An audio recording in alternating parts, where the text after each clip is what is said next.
I really need to get off Twitter, guys. It's driving me insane. Um, Hello and welcome to another episode of Within Off Prep Time. I'm your host, the Nerd Man, and today we're going to be discussing.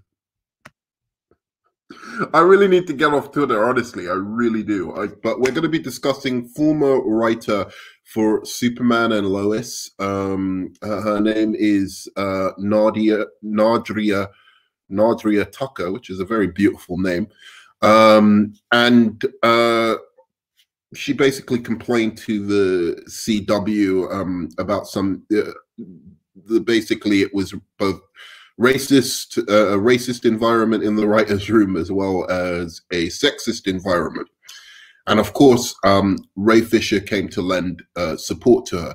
Now, I want to go into this story, but I'm going to start from the place, Ray Fisher, Mr. Ray Fisher, classic Ray Fisher, right here. So Ray Fisher tweets, this is where I've got to get off Twitter. Ray Fisher tweets, Nadria tweets first. I haven't spoken to Geoff since the day on Krypton when he tried to tell me what is and is not a black thing.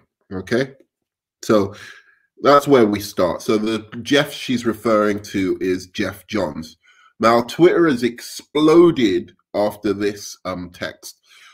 With mass support for Ray Fisher, see, Geoff Johns is an asshole. Geoff Johns isn't a racist. Geoff Johns is this. Geoff Johns is that. As if this tweet is now proof of Geoff Johns, some wrongdoing of Geoff Johns. But I'm gonna wait because I'm not gonna dismiss her out of hand. So she says Geoff Johns. She hasn't talked to him since he was telling her what it is and is not a black thing. Which is, it may well be slightly racist, but it falls within his opinion. As long as he didn't say some really offensive things are black, I guess. But we don't know because she hasn't elaborated. She's just sent a very, very, the normal kind of vague criticism complaint against Geoff Johns. So it's just the usual pile-on technique, okay? So so Ray Fisher responds to this.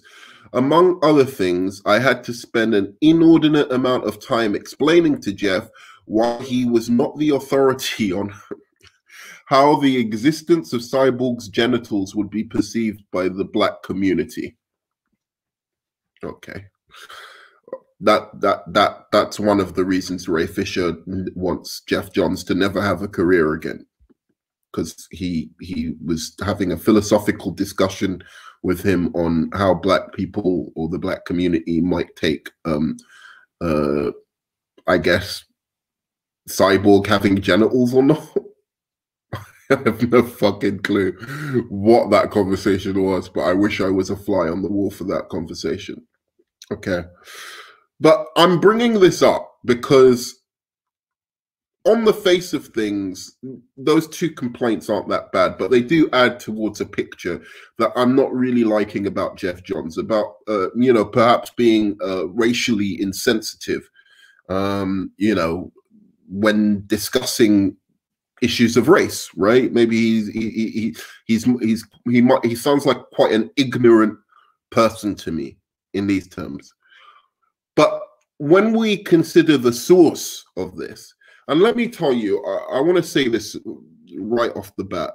It gives me no pleasure whatsoever calling out black people who are trying to call out racism. I've experienced racism. It's very, very real. And I don't like way a lot of these channels are talking about this and are talking about Nadria, this woman, regarding her opinions. I don't like it. I do feel her opinions on certain things are wrong, but the way people talk about it, there's something amongst black communities that we know, which is one of our rules, one of the sensible black people's rules, is like never criticize like black people, to white people, right? Because they take it they take it as like, oh, you see, even the black guy agrees with you, right? See, even a black guy agrees with you that you're being wrong. So I'm very, very reluctant to call out, you know, certain things when it comes to black people. You know, in terms of when they're talking about like racism or, you know, police brutality or anything like that. Even if I think that they're wrong on a particular statistic, or they're looking at it in not a nuanced enough way, I still will be very, very reluctant, especially when it comes to life and death matters like, you know, police brutality or some kind of racism, in like real kind of, where there's real kind of stakes to it. I'm very, very reluctant to criticize black people openly, and especially in front of white people when it comes to that, because they'll use every black person as an example to be like, oh, you see, that black person agrees with us, therefore there isn't any racism. And so I'm very, very reluctant to do that. And I'm sure there's a bunch of people who are now viewing right now who have just switched off the channel because of that. But the reason I'm, you know, bringing this up, not only is it because of like the cancel culture element of it, which I think is unfair. And I think if cancel culture takes over the way that, you know, Ray Fisher and Nadria are now pushing for it, black people will be among the biggest victims of cancel culture. They will be the first victims of cancel culture. Women just saying, oh, you know, he was inappropriate with me. And it's a black guy. Done. Career finished. Over. No trial, no jury, nothing. He's just done. If it's a black guy and it's a white woman. Black people are going to be the worst victims of cancel culture. I can assure you that. That's number one. That's number one why I'm bringing this up. Secondly, the reason why I'm bringing this up is because I really, really do think if people like this aren't called out on their bullshit, a lot of people are going to think all black people think like this. You know, all black people think like Ray Fisher, all black people think like Nadria, and therefore it's going to be harder. They're going to make it harder for black people to get work in Hollywood, because at the moment, black people don't have the power in Hollywood. It is, you know, usually Caucasian people who do have that kind of power. They're the ones hiring. At the moment, there's a big push to be like, let's be more inclusive. If this is what they get out, if this is the hassle that comes out of being more inclusive, then I think they're going to shut that down pretty quickly. And black writers, black, you know, actors, black, you know, are going to stop getting the opportunities because of this kind of behavior. It's one thing to call out racism. Absolutely fine. Whether you want to do that, and if you're right, and if you've got right behind you and somebody really is being terrible, call it out. There are people who've done that very, very recently, who I've praised. The young British black guy from Star Wars. I forget his name. I'm not a big Star Wars fan, but he called it out, and I praised him for it. There was an Asian guy who was working for. He was working on the Daredevil TV show. He called it out. He did it in a very good way. I praised him for it. It's being upfront, clear, so people can follow exactly what you're saying or claiming happened. Saying things like, Geoff, I didn't speak to Geoff after he tried to tell me what is and is not a black thing. I don't know what that means. Maybe you were wrong, you were in the wrong, maybe he was in the wrong. Maybe he does know, you know, something about like this topic. I don't know, because you haven't told us. It doesn't mean just in virtue of being black, you are right about everything regarding black people. You're more likely to be right, but it doesn't mean you're necessarily right. So you have to give me a lot more information than that. Then secondly, this whole thing about Geoff was telling me about how Cyborg's genitals would be perceived by the black community. Again, much more information needs to be said about that. And are we seriously trying to say these two infractions are worthy, are what's worthy of bringing up when talking about canceling a person, when talking about, oh, we don't want this person to have a career anymore? And if you don't believe me that this is what's going on with Geoff Johns, in terms of what people are saying, you know, like how people are treating Geoff Johns at the moment. He came on onto the CW yesterday to discuss, you know, basically to discuss the new Superman and Lois show. And Twitter went absolutely ballistic in terms of, you know, oh, I can't believe we're seeing this man on screen talking about this. He's one of the showrunners, or he's one of the executive producers on it. So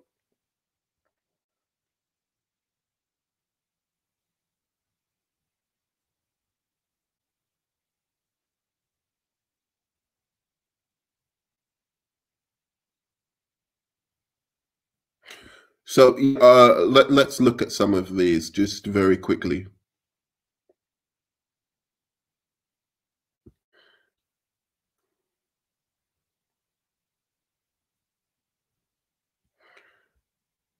Just want to.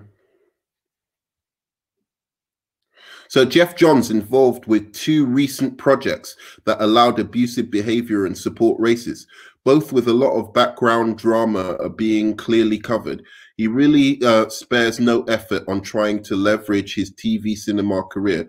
This is becoming a standard for him.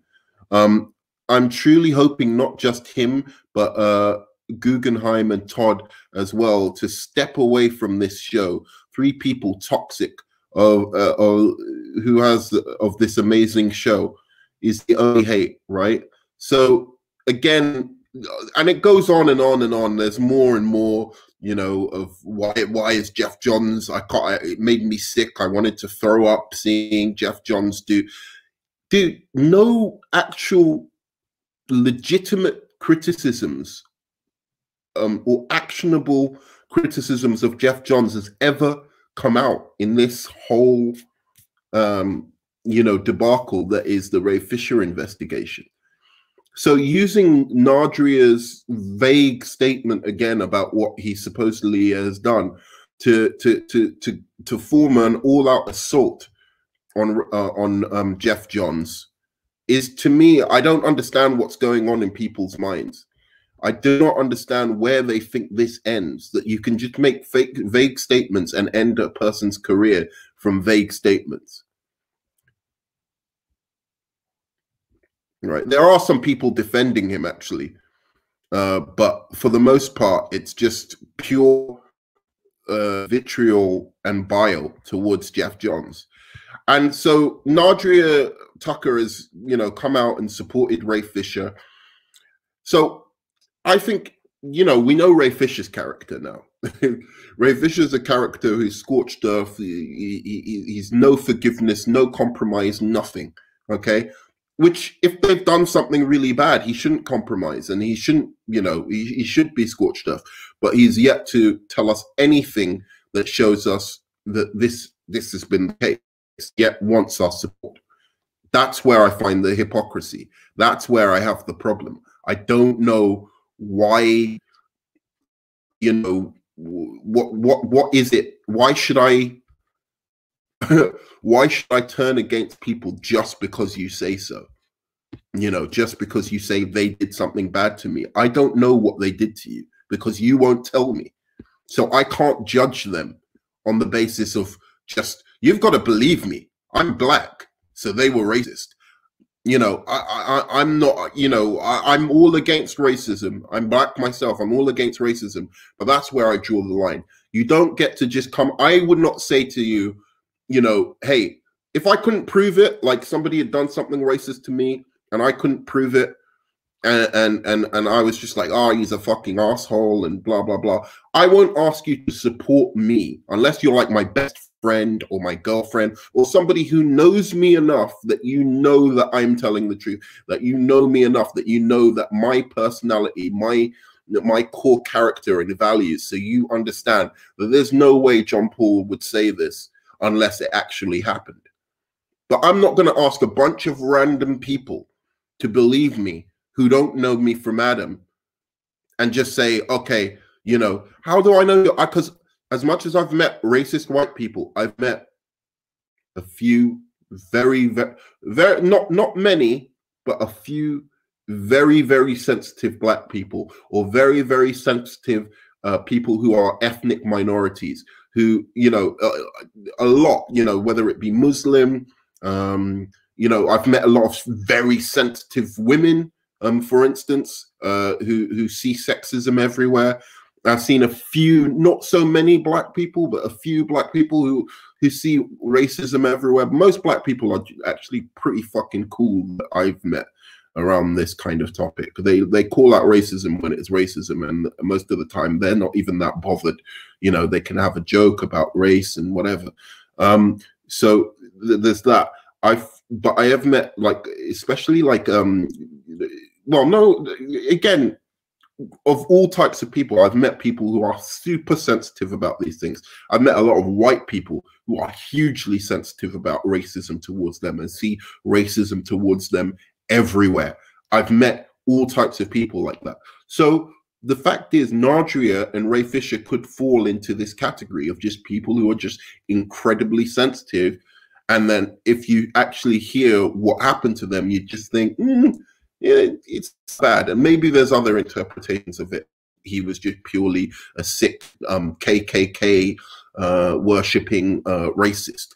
You know, there's different variations on the same theme. And you know, so let's go into the character of this person, just to explore what is the character of Nadria. Can we ascertain from maybe a little bit reading, you know, what her experience was in the writer's room on Superman and Lois, that contributed to her feeling that it was a racially insensitive environment, and that Geoff Johns was, you know, a big part of it. So let's go and see this. So this is an article regarding what she had to say about her experience. So she was pushing for diversity in the casting of Ma and Pa Kent. Here we go. Nadria Tucker, the writer of Superman and Lois, who was recently let go from the show's writing team and proceeded to vent her frustrations towards the production on social media, has revealed that she called for the race swapping of Superman's Earth parents, Jonathan and Martha Kent. Now, I've gone into very big detail about this, and I'm gonna put it this way. Forget everything. I believe in that race swapping can be done. And I think it can be done legitimately. And I think there's a way that it can be done that nobody should ever complain about. All right. And if they do complain about it, then they've got some other kind of problem beyond, you know, that you know, it's got to be a problem beyond, like, oh, it's you know, it's something that is against the character, or it's against the spirit of the character, or something like that. There's something more there. So there's a way that you can do race swapping that I completely support. And the reason I support this is for two reasons. One, the black community has been a huge, and ethnic minorities have been huge contributors to the success of comic books, both in terms of we've bought them ourselves, we're one of the we're one of the biggest consumers of sci-fi comics, all of that kind of thing. Ethnic minorities, Asians, blacks, all of that have been huge supporters, financial supporters of this medium, and we're one of the reasons that this medium is so big. So we deserve maybe a little something back, since you know, we've helped bring it to such heights that, you know, comic book movies, superhero movies are now the biggest genre in the world. Okay, A lot of that is to do with our initial support, supporting the comics, supporting the cartoons, supporting whatever. So I think we deserve a little bit back for that support. The second reason I believe that race swapping is sometimes fine, and I'm going to go on to why I think Ma and Pa Kent are not people who ought to be race swapped unless it's like an Elseworld story. Okay, so another reason why I think that you know, race swapping should be okay. One, I do believe that we need to put a much bigger drive into creating original Black, Asian, and Hispanic heroes and superheroes and villains. We need to start doing that. We need to start putting that content out there. We need to start making more characters like that. Hopefully some that can even go into one of the big two, the DC and Marvel comics. We need to stop relying on swapping the races of other established characters.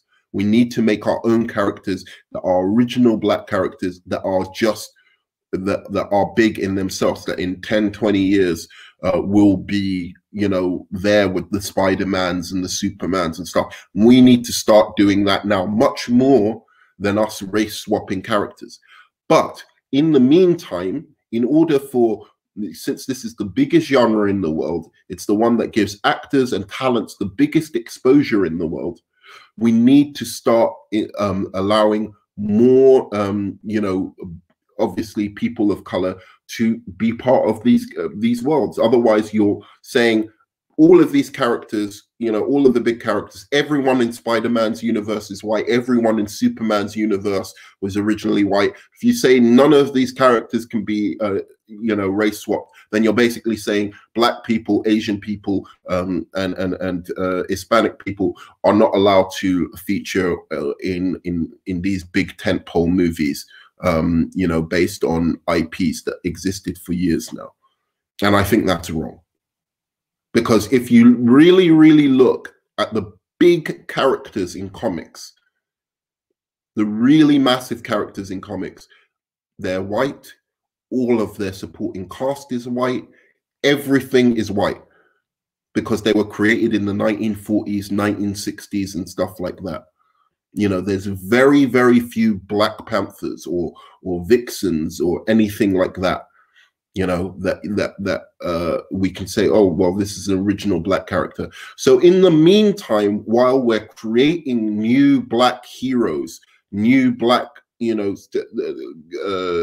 villains and all of that are originally Black, in the meantime, we should allow some race bending, you know, so as to give young Black actors, young, you know, and young Black talent, or sorry, Asian, Black and Hispanic talent, you know, platforms to be able to show what they can do, right? Now, where I would say that there are characters that you can race swap with versus characters that you won't, I'm going to give you a test. There's a simple test for whether you can do this or not. If you change the character's race, does it change anything about the character? If you change the character's race, does it change anything about the core of the character, where they come from, their origin, you know, anything about the character? Does it change? Right? Because if you can literally just change the character and nothing changes about the story, then that character isn't really white. It's just historically they've been drawn as white. That character can be any race and it will make no difference. They can be Asian, they can be Black, they can be whatever. So there are more characters in comic books are like that than not. But there are a few exceptions. And one of those exceptions is Ma and Pa Kent. Now you might say, well, they adopt Clark Kent, so they can be from anywhere. Well, yes and no, because the thing is, it still changes the story. There is no way you're going to tell me that there's a black farm family who, you know, there's not so many black farmers in Kansas anyway, or in so that's strange in itself. But a black family adopts this white kid, and that's not going to come up. They basically adopt Tyler Hoechlin, who's the, you know, who's the star of, sorry, who acts as Superman, and it's never going to be brought up, you know, by their neighbors or by anybody that, wait a second, you've got a white kid. Why is that? Oh, you adopted him. Oh, that's cool. That's weird. You know, it changes the story slightly. It changes the dynamics of the story in a way that it goes against, you know, it will just take you out of the show. Like, unless they seriously address that, it will take you out of the show. Where there's other characters where it doesn't matter. You could have a black Lana Lang. You could, you know, that doesn't make a difference really. You could have a black Lois Lane. I don't think a black Lois Lane is actually out of order, or an Asian Lois Lane. I think you could have, you know, Perry White. Pretty much anyone who works in the Daily Planet, you could have as you can introduce as a black character or an Asian character. So I don't know if she did suggest this after she was turned down from them saying, no, Jonathan and Martha Kent doesn't really make sense. Classically, they've always been this, you know, this way. And it makes sense that they're this way, considering it's Kansas.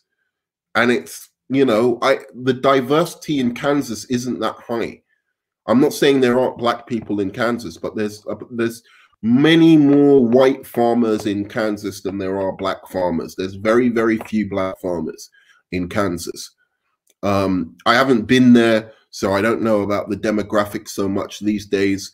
But I looked up a statistic which told me there's about 50,000 farmers who are Caucasian, and then only 200 and something that are non-Caucasian farmers in Kansas. So already that's kind of weird that you have that. But then you have this white baby adopted by this black family, which is fine. There's nothing wrong with that. But it changes the story enough where it's just an unnecessary wrinkle which you'd have to address. It would be something you'd have to address. And if you don't address it quite frequently, actually, then it would bother me watching this show.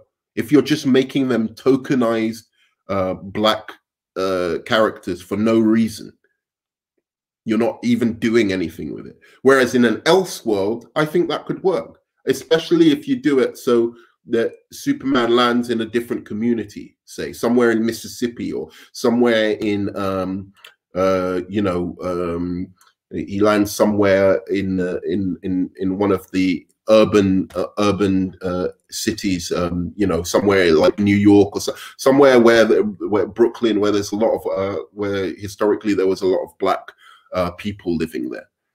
Then you could do something where Jonathan and Martha Kent were actually a black family and they raised him. I think that makes, you know, but that's an Elseworld story. You can't do that as a, you know, a main continuity, you know, story or the anyway. I think I've made my point.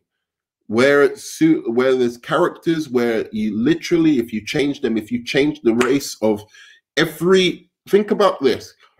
If you go back to Batman Returns or you go to The Dark Knight, right, and you change the race of Commissioner Gordon, exact same film, but you just changed the race of Commissioner Gordon, how does that change the story in any way? Does the story still completely make sense? Is there any questions you would have to ask about that character if he suddenly changed to black? Or if you changed Harvey Two-Face to a black actor or an Asian actor, is there any questions you would have to ask about that character?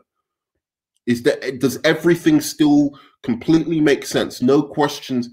And if that's the case, then that character could have been any race. If it's the case that you have to ask a question, or you have to make any kind of concession where it's like, wait a second, that's a bit unlikely, or it's a little bit unrealistic, or then that character probably should be the race that they were created or invented in the first place. So she goes on to say in an interview with the writer and film critic Janita Davis, in which Davis and Tucker discussed the writer's experience working on the show, the writer detailed how she pushed for diversity in the beginning with some of the castings of Martha and Jonathan Kent. Because they're Superman's adopted parents, they can literally be from anywhere in the world, Tucker reasoned, before proceeding to note that the idea received significant resistance in the writer's room. And so we got pushback on that. Good, because it makes sense. That's stupid to do that. I'm sorry. If you want to, she said her problem was that two of the black characters are in the show are villains. Now, I have no problem with that. I think, you know, Lex Luthor as a villain is, you know, I don't think we should aspire to want to be like Lex Luthor, but having a black person who plays a billionaire genius isn't exactly playing into black stereotypes, right? So there's another character that I noticed, and I think this might be the other character that she's referring to, which was a guy who starts beating up one of the Kent boys in the show, one of Superman's sons, and because he kissed his girlfriend, and that seemed like a bit of a black stereotype, and that a little bit bothered me. But it depends where they go with the character after. We'll see where they go with that. Hopefully that character can become a friend and doesn't just play some violent bully. But apart from that, having Lex Luthor as a black guy doesn't change anything about the story. But having Lex Luthor as that black guy and as a villain doesn't exactly play into black stereotypes. You're talking about a billionaire, sophisticated, genius, whatever. That's great. That's great representation. It doesn't matter if he's a villain. It just depends on how he plays him. Does he play him with humanity, depth? Does he play him in a way that will allow the audience to empathize with his situation so that he's not just a one-dimensional villain? That's what's important. Giving those kind of roles. You know, if you were saying that the only black people in the show that are being represented are gangbangers and you know, and menaces to society and stuff like that, then I'd be like, okay, this is bullshit. You've got to do more black characters that are, you know, that are different than this. But this is the beginning of the show, and you have the main villain, Lex Luthor, sophisticated genius, as a black guy. That's good. You know, as the show progresses, you could have other villains that, you know, you can have diverse. You could have like some diversity in the way that they are, in the way that they are casted, and that would be, you know, that would be good, right? Like as the show progresses. So I think this was a good enough start that you didn't have to be pushing for Ma and Pa Kent to be black. I mean, or you could have, yeah. Like as there's going to be more and more characters in this show. As the show progresses, you could push for some other good guys, some good representation. Why does it have to be now in the pilot episode? Yeah, I have to have it right now. No, we can't wait even just a little bit. And these are the things that I'm saying. It's making, you know, people will be worried about hiring black writers and hiring, you know, because if they're going to be so demanding, then, you know, it's like, dude, like, just give us a chance to catch up and get our breath here, right? So and especially with the CW, which is known for having really, really progressive politics and you know, race bending and having gay characters and having all of this kind of representation, I find it highly bizarre that suddenly you know, that they just become these incredibly bigoted, insensitive people. But anyway, that's me on that. But yeah, like as you go on, what I get the sense of with this writer, and I might be wrong, and she can tell me if I'm wrong, is that, you know, when we pressed on by Davis, this is what it says. When we pressed on by Davis on who she was referring to with her description of a collective we, Tucker shared how she and several Black writers and several female writers who were below her in the very strict hierarchy of the writers' room brought their concerns to the showrunner and people above them, that there was sexism on the set. She would then detail how she complained about everything, such as what the vehicle the villain drives, reasoning that this is what writers do. We argue about this stuff all day. This is the job. I have things to say. I have my opinion, she continued. Some of those things are trivial kinds of plot points that don't matter. Like, again, what kind of vehicle the villain drives. And then some of them are bigger, are a bit bigger, and do matter a little bit more.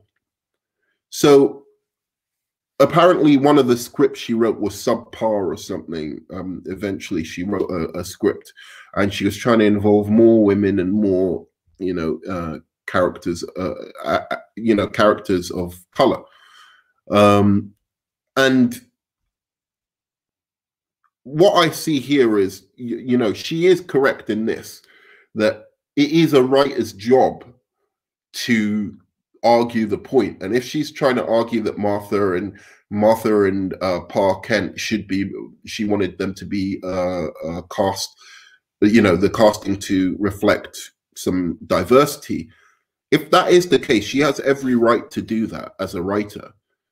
She shouldn't be punished for bringing that up. That's her opinion. I think it's the wrong opinion, but certainly she shouldn't be fired for bringing these things up, because writers, as she says, argue over everything. You know, they argue passionately and whatever. And as long as you're not rude and you are you're willing to listen to feedback from others, then I don't think that in itself should be a problem. That it's a stupid suggestion, but if that's the reason they fired her, then that's a problem. And I do support her. But then again, if she's just going around calling everyone sexist and racist, you're going to be creating a really hostile work environment, especially when you're galvanizing everyone, all the women to see sexism in everything, all the Black staff to see racism in everything. Then you're really creating an unhealthy working environment, and perhaps that's why they pushed you out. Because I doubt, I get the feeling that this is a very talented woman, because I watched Krypton and Krypton was great.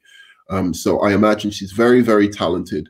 And this idea that she wrote a subpar script when she was already hired by them, so she obviously had written a script for them prior to that they liked, I find a bit fanciful. So I'd like to get more details about why exactly she was let go, but it sounds more like they let her go because of her attitude. But if her attitude was simply that she wanted more people of color and race, and that certain, you know, plots, she wanted to be more female-driven plots, I think that's fine. And I think that is what writers do, and that's what they should have the freedom to be able to do. But maybe they just didn't like the environment she created by, you know, constantly you know, banging on about this. But then if that's the case, maybe rather than fire her, put her on a show that more fits her sensibilities, as opposed to just straight out fire her. But that's my opinion. But my point is that when you look at this woman and you look at the complaint she has, and you look at the kind of what she was pushing for, it's hard to say that, you know, that Geoff Johns, that this supports much, that Geoff Johns is some terrible racist, because it looks to me like she was, you know, there was an environment around her where she had some very, very strong opinions, and perhaps it wasn't appreciated, you know, in that writers' room. That's a problem in and of itself, because you need the freedom and space as a writer to be able to you know, share your ideas without feeling you know, you're going to be judged or your job's at threat. But I think when it goes over to the point of you start accusing people of being sexist and racist for not sharing your ideas, then you start to run into issues where I think you might be they might be not right in letting you go, but you can't suddenly just say, oh, you know, that sorry, that Geoff Johns is some super horrible guy for not supporting you in calling him and other white male writers racists and homophobes and sexists and all of this kind of thing. Anyway, that's my discussion of this. What do you think? I don't know if I've done the best video ever on this particular topic, but yeah, that's my opinion on it. Thanks so much for watching. Have a good one, and see you on the flip side. Love you 3000. Like, subscribe, comment.